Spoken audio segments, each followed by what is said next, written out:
होंगे, स्वस्थ होंगे और आप सबकी पढ़ाई भी बहुत ही अच्छी चल रही होगी। तो दोस्तों आज के क्लास में हम लेके आए हैं आपके लिए क्लास 12th फिजिक्स का 35 मोस्ट इंपोर्टेंट ऑब्जेक्टिव क्वेश्चन। ये 35 ऑब्जेक्टिव आपके बोर्ड एग्जाम के लिए बहुत ही ज्यादा इंपॉर्टेंट है। तो भाई मेरे आज के क्लास को आप सभी ध्यान से देखिएगा और सारे प्रश्नों को जरूर याद करते चलिएगा, क्योंकि ये सारे प्रश्न आपके बोर्ड एग्जाम के लिए बहुत ही ज्यादा इंपॉर्टेंट होता है। तो चलिए क्लास को स्टार्ट करते हैं। आप लोग भी हमारे साथ चैट सेक्शन में आंसर को लगाते चलिएगा, जिससे कि आपको पता चले कि इस 35 ऑब्जेक्टिव में आपको पहले से कितना याद है, जिसमें कि फर्स्ट नंबर सवाल ये रहा आपके सामने। आप लोग आंसर जरूर लगाते चलना। देखते हैं कितने बच्चे हैं जो हमारे साथ लास्ट तक बने रहते हैं और सारे प्रश्नों को याद करते चलते हैं। देखिए पहला नंबर सवाल क्या कह रहा है, विद्युत फ्लक्स का एसआई मात्रक क्या होता है? बताओ जी, बहुत ही इंपॉर्टेंट क्वेश्चन है कि विद्युतीय फ्लक्स का एसआई यूनिट क्या होता है, बताओ आप सभी।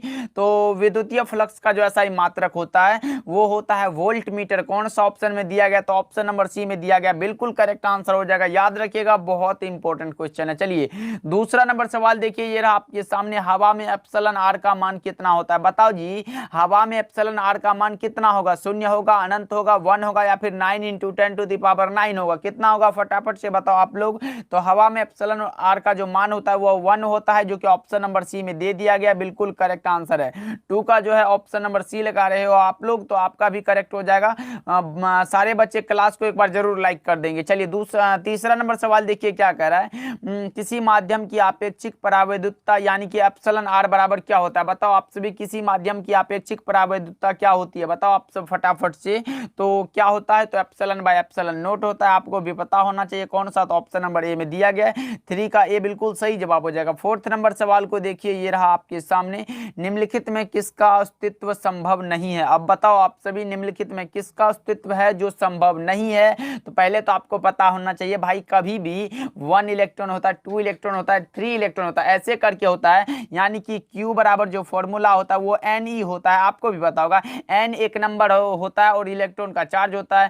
इलेक्ट्रॉन का चार्ज कितना होता है? तो 1.6 × 10⁻⁻19 कूलम होता है। और नंबर क्या होता है? 1 2 3 ऐसे करके अनंत तक होता है। तो देखो, एक इलेक्ट्रॉन होता है, 2 इलेक्ट्रॉन ऐसे करके होता है, लेकिन कभी भी ऐसे नहीं सुने हो कि 1.5 इलेक्ट्रॉन होता है, 1.25 इलेक्ट्रॉन होता है, 3.5 इलेक्ट्रॉन, ऐसा नहीं होता है भाई। तो देखो, अगर 1.6 में, अगर 1.6 × 10⁻⁻19 में 1 से गुना करते हो तो भाई ये होता है, तो ये हो जाएगा। 2 से करते हो तो ये भी हो जाएगा, 3 से करोगे, 4 से करोगे तो ये भी हो जाएगा। लेकिन ये 2.4 × 10⁻⁻19 कूलम जो है ये नहीं आएगा। इसका मतलब आप समझ सकते हो कि इसका अस्तित्व संभव नहीं है। ऑप्शन नंबर सी आपका सही जवाब हो जाएगा। याद रखना सभी बच्चे, बहुत ही इंपॉर्टेंट है। चलिए फिर पांचवा नंबर सवाल देखिए क्या करा है, इनमें कौन विद्युत क्षेत्र की तीव्रता का मात्रक है? विद्युत क्षेत्र की तीव्रता का मात्रक पूछा गया है, बहुत ही आसान है। बताओ आप सब क्या होगा? तो विद्युत क्षेत्र की तीव्रता का जो मात्रक होता है वो क्या होता है? न्यूटन प्रति कूलम्ब होता है। ऑप्शन नंबर सी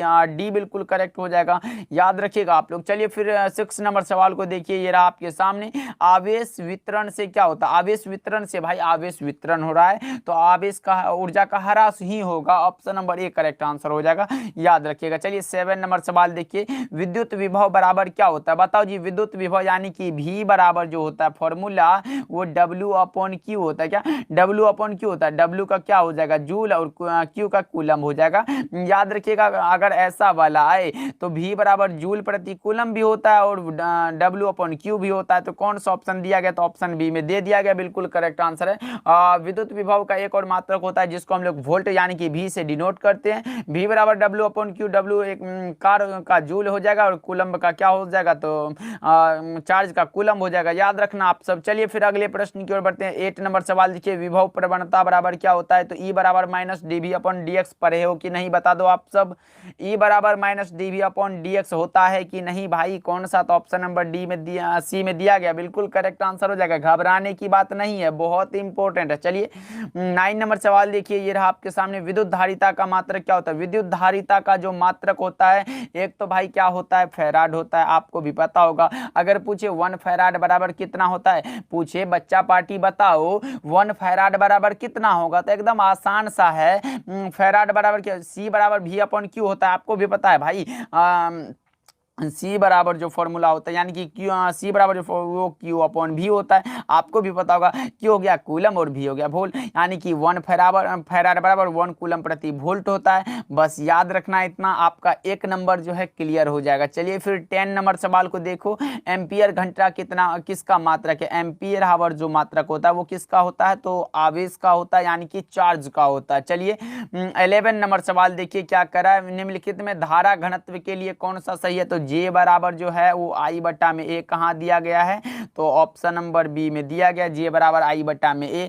तो याद रखिएगा करंट डेंसिटी पूछा गया था जो मैंने बता दिया। चलिए फिर 12 नंबर सवाल देखिए क्या कर रहा है। चालक के अंदर इलेक्ट्रॉन की गति कैसी होती है? चालक के अंदर इलेक्ट्रॉन की गति कैसी होगी? समरूप होगी, त्वरित होगी, अपसरित होगी या फिर अवमंदित होगी? कैसी होगी बताओ आप सब। तो ये त्वरित होता है, ऑप्शन नंबर बी आपका सही जवाब है 12 का। चलिए 13 नंबर सवाल देखिए। मात्र 35 ऑब्जेक्टिव है, सारे बच्चे जरूर लास्ट तक देखिएगा और सारे प्रश्नों को याद करते चलेंगे। देखो एक विद्युत परिपथ में विभवांतर मापा जाता है। भाई विभवांतर का जो मात्रक होता है वो वोल्ट होता है, आपको भी पता है। तो वोल्ट किस में दिया गया है? वोल्ट ऑप्शन नंबर बी में दिया गया। करेक्ट आंसर एम्पियर, यानी कि समझ लो ये धारा को मापने वाला है। और ओम, ओम कौन सा? तो रेजिस्टेंस को मापता है। वाट शक्ति वाला हो गया बात भाई, वोल्ट लगा लो, करेक्ट हो जाएगा। चलिए 14 नंबर सवाल देखिए क्या करा है। लोहा होता है, लोहा कैसा होगा? तो लोहा फेरोमैग्नेटिक यानी कि लोह चुंबकीय होगा, ऑप्शन नंबर सी सही जवाब हो जाएगा। चलिए 15 नंबर सवाल देखिए क्या करा। प्लैंक कांस्टेंट की विमा क्या होती है? यानी कि dimension of Planck constant is कौन सा होगा बताओ 15 का करेक्ट आंसर। तो ml/T इनवर्स 1 होता है, कौन सा ऑप्शन में दिया गया? ऑप्शन नंबर ए करेक्ट हो जाएगा। याद रखिएगा आप सभी, बहुत इंपॉर्टेंट है। चलिए फिर 16 नंबर सवाल को देखिए। ये रहा आपके सामने। किसी चुंबक का चुंबकीय आघूर्ण कैसा होता है? किसी चुंबक का चुंबकीय आघूर्ण जो होता है वो हमेशा वेक्टर क्वांटिटी होता है, यानी कि सदिश राशि होता है। ऑप्शन नंबर बी आपका सही जवाब हो जाएगा 16 का। ओके चलिए 17 नंबर सवाल देखिए। लेंज का नियम पालन करता है, लेंज का नियम जो है वो किसका पालन करेगा ये पूछा गया। आप सभी से बताओ, बायो सावर्त का नियम का सिद्धांत, या फिर संवेग संरक्षणता का सिद्धांत, या फिर ऊर्जा संरक्षणता का सिद्धांत, या फिर आवेश संरक्षणता का सिद्धांत? क्या होगा इसका राइट आंसर? फटाफट से बताएंगे आप सब। तो यह होता है ऊर्जा संरक्षणता का सिद्धांत, जो कि ऑप्शन नंबर सी में दिया गया है, बिल्कुल करेक्ट हो जाएगा। चलिए 18 नंबर सवाल देखिए। हेनरी मात्रक होता है। हेनरी भाई देखो, हेनरी अगर पूछे तो हेनरी होता है स्वप्रेरकत्व का, तो प्रेरकत्व यहाँ दिया गया है। प्रतिघात का क्या होता है? तो ये भी याद रख लेना कि ओम होता है, और प्रतिरोध भी क्या होता है? तो ओम होता है। प्रतिबाधा भी आए तो ओम ही होगा, धारतीय प्रतिघात भी आए तो ओम ही होगा, इसको भी आप याद रखिएगा। 19 नंबर सवाल देखिए। अपचाई ट्रांसफार्मर में कौन सी राशि घटती है? बताएंगे इसका राइट आंसर क्या होगा। अपचाई ट्रांसफार्मर में कौन सी राशि घटती है? तो वोल्टेज। कौन सा? ऑप्शन बी में दिया गया, बिल्कुल सही जवाब है। 20 नंबर सवाल देखिए। ये रहा आपके सामने। निम्नलिखित में किन का उपयोग पौधा घरों में होता है? बताओ आप सभी, निम्नलिखित में किन का उपयोग पौधा घरों में होता है? लगाएंगे राइट आंसर क्या होगा। तो पौधा घरों में जो उपयोग होता है वो होता है अवरक्त किरणों का, option number D right answer है। 21 नंबर सवाल देखिए। दूर संचार के लिए उपयुक्त विकिरण कौन सा? दूर संचार के लिए जो उपयुक्त विकिरण होता है वो कौन सा होता है? परावैंगनी होता है, दृश्य प्रकाश होता है, एक्स किरणें होता है, या फिर माइक्रो तरंगे होता है? बताओ क्या होगा। तो यह होता है माइक्रोवेव्स, जो कि ऑप्शन नंबर डी में दिया गया, आपका करेक्ट हो जाएगा। याद रखिएगा, बहुत ही इंपॉर्टेंट क्वेश्चन आपके बोर्ड एग्जाम में भी आया हुआ है। ओके चलिए 22 नंबर सवाल देखिए। कांच के लिए क्रांतिक कोण कितना होता है? लगभग में होता है, और देखो टिक भी वहीं लग गया 42, ऑप्शन नंबर डी बिल्कुल करेक्ट आंसर हो जाएगा, लगभग में दिया हुआ है। चलिए फिर 23 नंबर सवाल देखिए क्या करा। एक सरल सूक्ष्मदर्शी से बना हुआ प्रतिबिंब कैसा होता है? सिंपल माइक्रोस्कोप की बात हो रही, ना कि कंपाउंड माइक्रोस्कोप। मतलब सूक्ष्मदर्शी दो प्रकार के होते हैं, एक होते हैं सिंपल माइक्रोस्कोप एंड दूसरा होता है कंपाउंड माइक्रोस्कोप। तो सरल सूक्ष्मदर्शी यानी कि सिंपल माइक्रोस्कोप से पूछा गया तो कैसा प्रतिबिंब बनता है बताओ आप सभी 23 का। तो यह बनता है काल्पनिक और सीधा। कौन सा ऑप्शन में दिया गया? तो ऑप्शन नंबर बी में दिया गया, बिल्कुल करेक्ट हो जाएगा। चलिए 24 नंबर सवाल देखिए क्या करा है। मिरिक मरीचिका का कारण क्या होता है? मिरिक मरीचिका हम लोग इसको क्या किस में पढ़ते हैं? तो पूर्ण आंतरिक परावर्तन में। तो कौन सा ऑप्शन में दिया गया? तो option number A correct answer है। याद रखना आप सब, दिया गया तो option number A correct answer है। याद रखना आप सब। आप लोग तो इसको 10th में भी पढ़े होंगे भाई, रिफ्लेक्शन ऑफ लाइट में, यानी कि प्रकाश के परावर्तन जो चैप्टर है उसी में तो आप लोग पढ़े हो। समतल दर्पण की वक्रता त्रिज्या कितनी होती है, बताएंगे आप सभी। समतल दर्पण की वक्रता त्रिज्या कितनी होती है, तो यह होता है अनंत। Option number A right answer है। 25 का ए लगा रहे हो आप लोग, तो आपका सही जवाब है। चलिए 26 नंबर सवाल को देखिए, ये रहा आपके सामने। एक लेंस की फोकस दूरी कितना है, तो 20 सेंटीमीटर दिया गया, तो लेंस की क्षमता क्या होगी। देखो जी, यहाँ दो फॉर्मूला होता है। अगर हमारे सामने अगर सेंटीमीटर में चीजें दिया हुआ हो, फोकस दूरी सेंटीमीटर में दिया गया हो, तो पावर बराबर जो फॉर्मूला होता है, पी बराबर जो होता है वो होता है 100 बटा में एफ होता है, यानी कि फोकस दूरी होता है। अगर एक होता है जो मीटर में दिया, सिर्फ मीटर में, जैसे 20 मीटर दिया रहता है, तो उसके लिए अलग फॉर्मूला है, पी बराबर 1 बटा में फोकस दूरी होता है। तो इसके लिए कौन सा यूज करेंगे, सेंटीमीटर में है तो 100 बटा में एफ वाला को यूज करेंगे ना। देखो जी, 100 बटा में फोकस दूरी 20 पंचे का 100 होता है, बच्चे से पढ़ते आ रहे हो, तो 20 पंचे 100 कौन सा 5 डायोप्टर हो जाएगा। ऑप्शन नंबर डी करेक्ट है। चलिए 27 नंबर सवाल देखिए क्या करा है। प्रकाश के कणिका सिद्धांत के प्रतिपादक कौन थे, प्रकाश के कणिका सिद्धांत के प्रतिपादक का नाम पूछा गया आप सभी से, तो लगाएंगे राइट आंसर क्या होगा, तो ये है न्यूटन साहब। ऑप्शन नंबर बी सही जवाब हो जाएगा, याद रखना आप सभी। 28 नंबर सवाल ये रहा आपके सामने। कैथोड किरणें समूह है, कैथोड किरणें किसका समूह होता है, कैथोड किरणें जो समूह होता है, ग्रुप होता है, वो होता है इलेक्ट्रॉनों का। ऑप्शन नंबर ए करेक्ट हो जाएगा। 29 नंबर सवाल देखो, ये रहा आपके सामने। सीजीएम यानी कि सीएस जो होता है उसका संकेत होता है, उसका कार्यफलन कितना होता है, बताओ आप सब। 29 का करेक्ट आंसर क्या होगा, वो होता है 2.14 होता है, यानी कि 2.14 कहाँ दिया गया है, तो ऑप्शन नंबर ए में दिया गया है, आपका करेक्ट आंसर हो जाएगा। चलिए 30 नंबर सवाल को देखिए। रिडबर्ग नियतांक का मात्रक क्या होता है, रिडबर्ग नियतांक का जो मात्रक होता है वो क्या होता है, बताओ आप सब।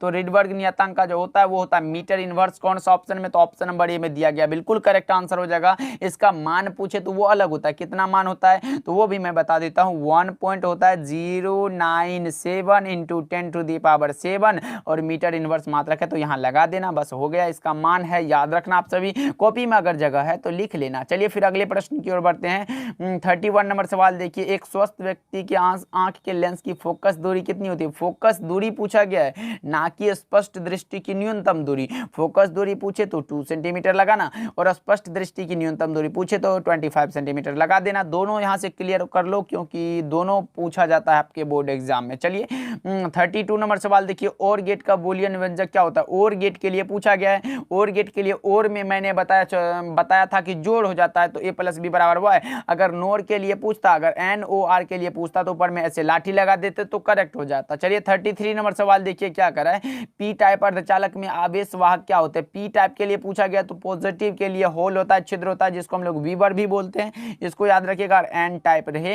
एन टाइप वाला आए तो क्या होता है, एन टाइप में क्या होता है, तो वो इलेक्ट्रॉन होता है। चलिए 34 नंबर सवाल देखिए, ये रहा आपके सामने। क्षीणता को मापने के लिए निम्नलिखित में कौन सा मात्रक सही है, क्षीणता को डेसिबल में मापते हैं, option number A right answer हो जाएगा। 35 नंबर सवाल ये रहा आपके सामने। प्रकाश वर्ष किस भौतिक राशि का मात्रक है, प्रकाश वर्ष जो होता है वो डिस्टेंस का मात्रक होता है, option number A right answer है।